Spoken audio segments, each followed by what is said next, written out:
Bien sûr, je n'attends rien de bon des ogres friqués, ni des vautours phagocytaires qui claquent leur bec crochu au crépuscule des lucarnes à vendre.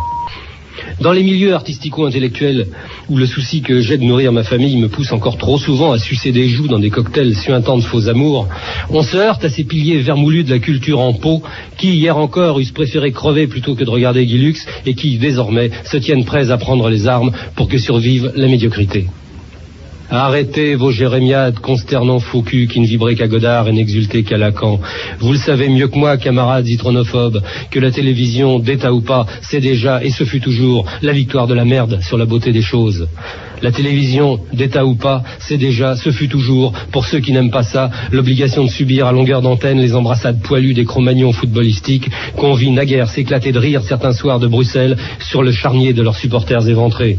La télé, d'État ou pas, c'est la loi scélérate des hit-parades et des top 50, c'est-à-dire la loi des requins froids et des débiles anglomaniaques et fossoyeurs de la chanson qui pensent. C'est le droit à l'apothéose pour les ricacazarailles en perlousées gloussantes, reconverties en dondons paramédicales et trempeuses de cul dans des bidets de verveine.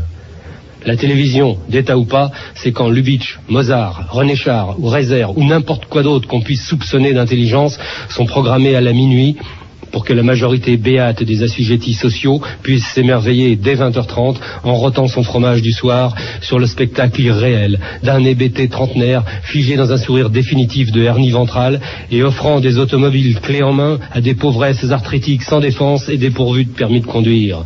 D'État ou pas, la télé, c'est comme la démocratie. C'est la dictature exercée par le plus grand nombre sur la minorité. Dommage qu'on n'ait jamais rien trouvé de mieux que les drapeaux rouges ou les chemises noires pour en venir à bout.